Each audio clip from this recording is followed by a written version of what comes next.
Hello student, આપણે ઓરેકલનું બીજું ની સ્ટાર્ટ કરીએ. એની અંદર ડીબીએમએસ ઓરયુ એસક્યુએલ અને એસક્યુએલ સ્ટાર પ્લસ આપણે જોવાનું છે. હેલો સ્ટુડન્ટ, લાસ્ટમાં આપણે જોયું હતું કે જ્યારે આપણે ક્વેરી બે ટેબલ ઉપર ફાયર કર્યું હોય, બે ટેબલ ઉપરથી અલગ અલગ ડેટા લઈ અને આઉટપુટ લેવું હોય, ત્યારે આપણે જોઈનનો ઉપયોગ કર્યો હતો. સબ ક્વેરી એટલે શું? તો કે ક્વેરીની અંદર ક્વેરી, એને કહેવામાં આવે સબ ક્વેરી. ઘણીવાર એવું બને એક ક્વેરીની અંદર બીજી ક્વેરી, બીજી ક્વેરીની અંદર ત્રીજી ક્વેરી, એવી રીતના સબ અંદર અંદર આપણે ઘણી બધી લઈ શકીએ છીએ. આવી ક્યારે જરૂર પડે છે? તો કે આમાં પણ બે ટેબલમાંથી ડેટા ફેચ કરી લેવો હોય ત્યારે જ યુઝ થાય છે. જ્યારે આપણે કોઈ પણ એક ક્વેરી બીજી ક્વેરીના આધારે ફાયર થતી હોય ત્યારે સબ ક્વેરીનો યુઝ થાય છે. તમને એક્ઝામ્પલથી સમજાવું. હું તમને એવું કહું કે જે વિદ્યાર્થીઓ કેશોદના છે એમની એટેન્ડન્સ મારે જોઈએ છે. તો અટેન્ડન્સ અને સ્ટુડન્ટ બે અલગ અલગ વિદ્યાર્થી ટેબલ છે.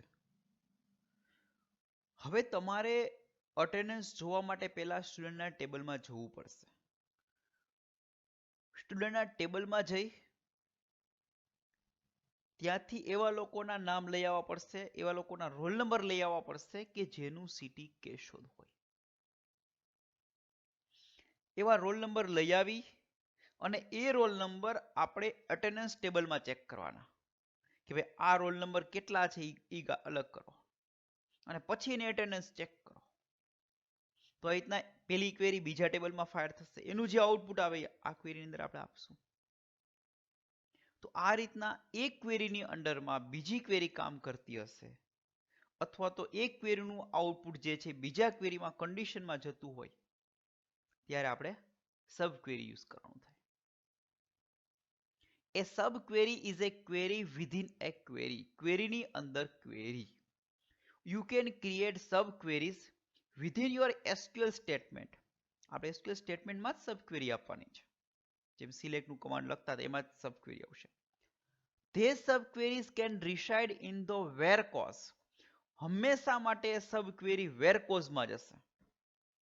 The from clause or the select clause. where clauseમાં કઈ રીતના હોય?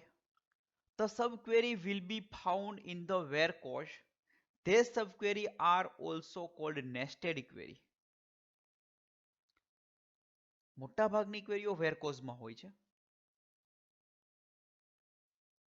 જ્યારે where clauseમાં સબક્વેરી હોય એને nested સબક્વેરી પણ કહેવામાં આવે છે. એનું એક્ઝામ્પલ એક આપ્યું છે. Select star from all table where tables.table name in select columns.table name from all table columns calls where calls.column name equal to supplier id. તમને આ એક્ઝામ્પલ સમજવું થોડું અટપટું લાગશે, પણ મેં તમને આગળ સમજાવ્યું. એક્ઝામ્પલ કે select star from attendance where roll number in અને એમાં સિલેક્ટમાં select roll number from student where city equal to Keshod. કે જેનું સિટી કેશોદ છે એવા સ્ટુડન્ટના રોલ નંબર સિલેક્ટ કરી અને એ વેરની અંદર એ કન્ડિશન આપી દો. તો આ થઈ ગયું ક્વેરીની અંદર query, sub query. From cause, all subquery can also be found in the from cause. These are called inline view. From એટલે કે ટેબલનું નામ જ્યાં સિલેક્ટ કરતા હોઈએ ત્યાં આપણે આપી શકાય, પણ એ ઇનલાઇન વ્યૂ કહેવાય છે, પણ એ બહુ યુઝમાં આવશે નહીં. એક્ઝામ્પલ તરીકે select supplier dot name subquery one dot total amount from supplier. Select supplier sum orders dot amount as total amount from order group by supplier id subquery 1 where subquery 1 dot supplier id equal to suppliers dot supplier id. અહીંયા શું કર્યું છે? અહીંયા આ જે from cause આપ્યા આપણને બે આપ્યા અહીંયા ફ્રોમ સપ્લાયર અને બીજું એક ટેબલ બનાવી નાખ્યું. આ શું બનાવ્યું અહીંયા? ટેબલ કે જે અહીંયા પૂરું થાય છે. એક ટેબલની જગ્યાએ ક્વેરી આપી દીધી ટૂંકમાં, એટલે ટેબલ જ થઈ ગયું. એનો જે ડેટા રિટર્ન થશે એક ટેબલ જ સમજી લેવાનું. અને આ ક્વેરી જે છે નામ આપ્યું ને સબ ક્વેરી 1, એટલે સબ ક્વેરી 1 ડોટ ટોટલ લીધું છે. તો આ રીતના ફ્રોમ કોઝમાં પણ આપણે આપી શકાય, પણ આ બહુ લિમિટેડ, ક્યાંક જ તમને રેરલી આ યુઝ જોવા મળશે. બાકી ફ્રોમ કોઝની અંદર જનરલી સબ ક્વેરી હોતી નથી, કારણ કે એ થોડું પ્રેક્ટિકલી અટપટું છે. સિલેક્ટ કોઝમાં sub query. A subquery can also be found in select cause. Select tables1.owner tables.table name. અહીંયા એવી select count column name as table column from all table columns calls where calls.owner equal to tables.owner and calls.name table name equal to tables.table name. જો આખી આ છે ને એક સબ query છે, નામ આપ્યું એને સબ ક્વેરી 2 ફ્રોમ ઓલ ટેબલ્સ ની અંદરથી, અને એનું શોર્ટ ફોર્મ આપ્યું TBLS. તો આ રીતના આપણે સિલેક્ટ કોઝ ની અંદર પણ સબ ક્વેરી આપવી તો આપણે આપી શકીએ છીએ. આ છે સબ ક્વેરી. Minus operator. હવે આપણે બે ક્વેરી ફાયર કરીએ, અને બે ક્વેરીનો આપણે કેમ સમ ને સબટ્રેક્શન ને મલ્ટીપ્લિકેશન ને કરીને બે જોઈન કરીએ ક્વેરી, એ રીતના આપણે એમાં જોઈન કરી શકાય. એમાં પેલું છે માઇનસ ઓપરેટર. હવે આપણે બધાને ખબર છે માઇનસ ઓપરેટરનો શું યુઝ છે, તો કે 10 - 5 મતલબ કે 10 માંથી 5 કાઢીને વધાઈ આપો. તો અહીંયા પણ માઇનસનો ઉપયોગ કંઈક એવો જ છે કે એક રિઝલ્ટમાંથી બીજા રિઝલ્ટને બાદ કરવું. હવે કેવી રીતના એ કરે છે, તો કે મેં રોલ નંબર સિલેક્ટ કર્યા, પેલી ક્વેરીમાં 1 થી 25 રોલ નંબર આપ્યા, અને માઇનસ કરીને બીજી ક્વેરીમાં 10 થી 15 રોલ નંબર આવ્યા, તો 10 થી 15 રિઝલ્ટમાંથી કાઢી નાખશે. 1 થી 25 હોય તો એમાંથી 10 થી 15 નીકળી જશે, એટલે 1 થી 9, 16 થી 25 આવશે. આ રીતના માઇનસ કરી શકાય. પેલા રિઝલ્ટમાં જે હોય એવા જ બીજા રિઝલ્ટમાંથી માઇનસ કરી દે અને તમને ડિસ્પ્લે કરશે. This is minus. The minus operator in SQL is used with to select command. હંમેશા માટે to select command હોય એમાં જ યુઝ થશે માઇનસનો. The minus operator is used to subtract the result set obtained by first select query.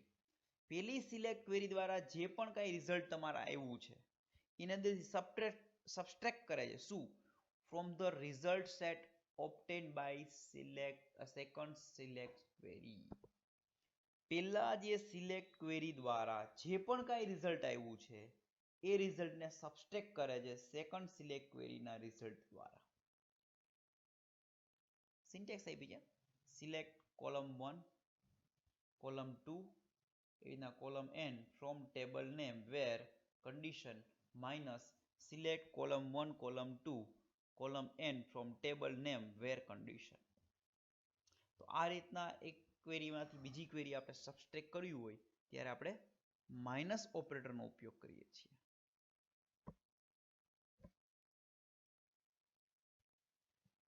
Minus ઓપરેટરનું example આપ્યું છે અહીંયા, select name as grade from table 1. એ પેલું જે ટેબલ છે ને એની અંદરથી નેમ એઝ અને ગ્રેડ ત્રણ વસ્તુ રિટર્ન કરે છે. Minus select name as grade from table 2. Table 2 ના નેમ એઝ અને ગ્રેડ લેશે, અને જો પેલા ટેબલમાં એ હશે ઓલરેડી તો એ માઇનસ કરી નાખશે. આમાં રિઝલ્ટ કેવું મળે, તો કે એવા રેકોર્ડ કે જે પેલા ટેબલમાં છે પણ બીજા ટેબલમાં ન હોય. સમજાય છે? પેલા ટેબલમાં ડેટા હશે પણ એવો જ ડેટા બીજા ટેબલમાં ન હોય તો આઉટપુટ આવશે, બાકી આઉટપુટ આવશે નહીં. તો આ માઇનસ ઓપરેટર છે. તમને લોકોને ધ્યાન હોય તો સેટ થિયરીની અંદર પણ આ જ ઓપરેટર આવે છે. માઇનસ ઓપરેટર, યુનિયન, ઇન્ટરસેક્ટ બધા એ જ બધા શીખવાના છે. તો આ સેટ થિયરીનો જ માઇનસ છે. ઇન્ટરસેક્ટ ઓપરેટર સેટ થિયરીનો જ એક ઓપરેટર છે. ઇન્ટરસેક્ટ અને યુનિયન. ઇન્ટરસેક્ટ એટલે કે સેટ એ અને સેટ બી બે અલગ અલગ સેટ છે, બેમાં કોમન હોય ને એવા મેમ્બરો. એક્ઝામ્પલ તરીકે સેટ એમાં 10 છે, સેટ બીમાં 25 છે, પણ બેમાં કોમન 7 છે, તો 7 જ રિટર્ન કરશે ઇન્ટરસેક્ટમાં. સિલેક્ટ બેમાંથી કરે પણ બેમાં જે કોમન હોય ને એવા જ ડિસ્પ્લે કરશે. It is intersect operator. એટલે આપણે સિલેક્ટનું સ્ટેટમેન્ટ લેશું, પહેલું સિલેક્ટનું સ્ટેટમેન્ટ ને બીજું સિલેક્ટનું સ્ટેટમેન્ટ, એમાં બેમાં કોમન હોય ને એવા જ તમને રિટર્ન કરશે, બાકી બધા બીજા કરશે નહીં. તો SQL intersect operator is used to combine two select statement. intersect દ્વારા આપણે બે select statement combine કરી શકીએ, but return row only from the first select statement that are identically to a row in the second select statement. પેલા select સ્ટેટમેન્ટમાંથી row return કરશે, પણ એવી જ રો રિટર્ન કરશે કે જે બીજા સિલેક્ટ સ્ટેટમેન્ટમાં હોય. Syntax: select column 1 column 2 from table 1 table 2 where condition intersect select column 1 column 2 from table 1 table 2 where condition. અહીંના બે અલગ અલગ સિલેક્ટ સ્ટેટમેન્ટ છે ને વચ્ચે ઇન્ટરસેક્ટ આપી દીધું. આપણે એનું એક્ઝામ્પલ જોઈએ. ઇન્ટરસેક્ટનું એક્ઝામ્પલ છે select ID name amount date from customer left join order on customer.id equal to order.customer.id. આ એને જોઈન દ્વારા એક પેલી ક્વેરી લખી. ઇન્ટરસેક્ટ બીજી query select ID name amount date from customer right join order on customer.id equal to order.customer.id. આ રીતના join અને ઇન્ટરસેક્ટ બેનો એનો મિક્સ કરીને એને બતાવ્યું છે. યુનિયન ઓપરેટર આ પણ એક સેટ થિયરીનો ઓપરેટર છે, ઇન્ટરસેક્ટ જેવો જ. બે અથવા બે કરતાં વધારે જ્યારે સેટ હોય એના ઉપર આપણે યુનિયન કરી શકીએ છીએ. આની અંદર પણ બે સિલેક્ટ સ્ટેટમેન્ટ ઉપર આપણે યુનિયન કરી શકાય. યુનિયનની અંદર કેવું થશે તો બંને સેટમાં હોય એવા બધા મેમ્બર એક્સેપ્ટ કરશે, રિપીટ નહીં કરે પણ બધા લઈ લેશે. સિલેક્ટ 1 ની અંદર ને સિલેક્ટ 2 બેમાં કોમન હશે કોઈ તો એક જ વાર આવશે, બે વાર આવશે નહીં. This is union operator. The SQL union cost operator is used to combine the results of two or more select statements without returning any duplicate row. કોઈ પણ જાતની ડુપ્લિકેટ રો લીધા વગર બધા જ મેમ્બરોને એક્સેપ્ટ કરશે. સિન્ટેક્સ સિમ્પલ છે, જે ઇન્ટરસેક્ટમાં હતી એમ જ. Select column 1 column 2 from table 1 table 2 where condition union બીજું select statement select column 1 column 2 from table 1 table 2 where condition. તો એની સિન્ટેક્સ છે. હવે આપણે એનો union operator select ID name amount date from customer left join orders on customers ID equal to orders.customer ID union. પેલું આગલું example જે હતું એવું સેમ એક્ઝામ્પલ છે, પણ ઇન્ટરસેક્ટની જગ્યાએ શું લઈ લીધું છે? યુનિયન લીધું છે. મતલબ બેમાં આવેલા ટોટલ મેમ્બરો પ્રિન્ટ કરશે પણ રિપીટેડ મેમ્બર પ્રિન્ટ કરશે નહીં. અને જ્યારે ઇન્ટરસેક્ટમાં કેવું હોય છે તો કે મેમ્બર બધા પ્રિન્ટ કરે છે પણ કોમન જે બંનેમાં હોય એવા, અને આની અંદર બધા પણ ડુપ્લિકેટ લેવામાં આવશે નહીં. ઓકે, તો આ હતું સબ ક્વેરી માઇનસ યુનિયન અને ઇન્ટરસેક્ટ. હવે આના પછીનો જે આપણો ટોપિક છે એ બિલ્ટ-ઇન ફંક્શન છે, એ આપણે નવો ટોપિક જ લેશું એની અંદર નવા લેક્ચરથી જ. Okay, thank you.